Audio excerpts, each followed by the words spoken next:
Marvelous sunsets are predictable in Iloca, Chile. At the horizon, the conflict between sea and sky is played out daily as the ocean swallows the fiery star, once again declaring the perfect order of earth-time in God's cosmos.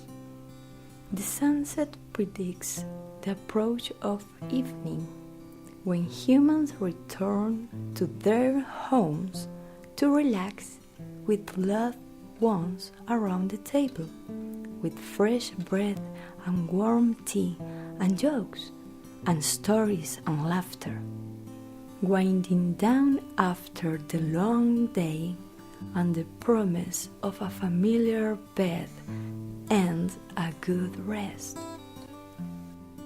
But life changed for many of us at 3:30 in the morning on February 27 in 2010.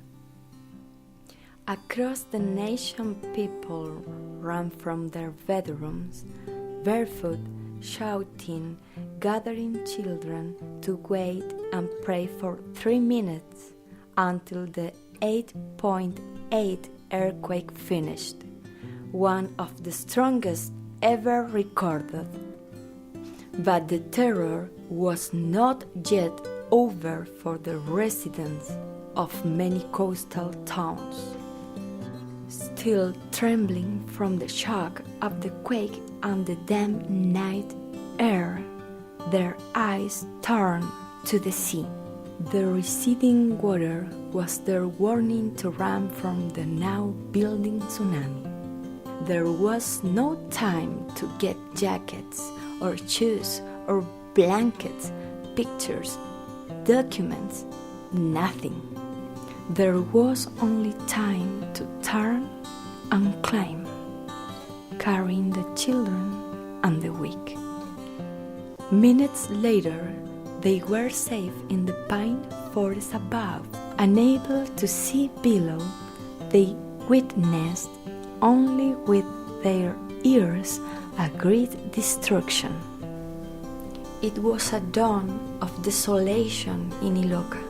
Fisherman Manuel ventured down to where his house had been.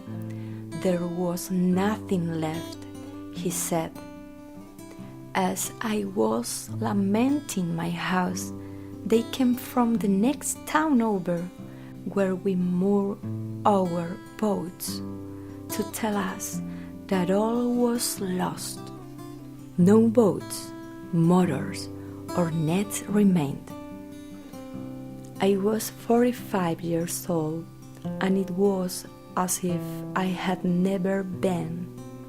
Everything that I had worked for my entire lifetime was gone. When I heard that I no longer had a fishing boat, that even my job was gone, all I could think of was taking my own life. The sunset was not a welcome sight that day. 1.5 million Chileans discovered what it means to be displaced. They would not meet in their homes or around their tables, for they no longer had houses or tables or teacups and no drinking water, tea, sugar or bread. In Iloca, it was the first of many long nights in the forest, boiling water over open fires in a pot or a pen discovered in the litter.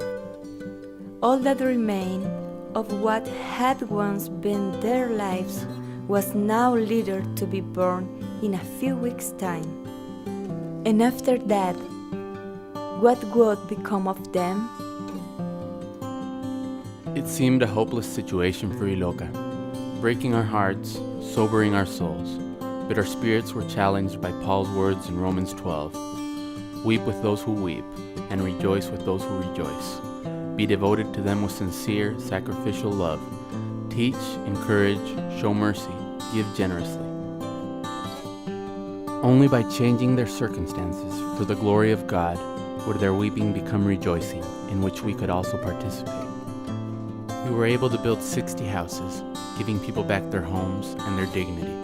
We also insulated 57 government homes, provided new nets for the fishing community, supplied the basic food and water necessities for our friends in Iloca. And we loved them. In January, we finished a house for our Ilocan abuela, Grandmother Maria, a tough, wrinkled fisherman's wife for over 50 years. She crossed the threshold of her new house and covered her face to hide the tears. Then she lifted her head and said, "God visited me. He came." 2 years after the earthquake, there are still 50 families hoping and praying that they too will be visited by God. Each finished house has a cost of $6,000. Sometimes the only way to rejoice with those who rejoice is to participate with God in the solution.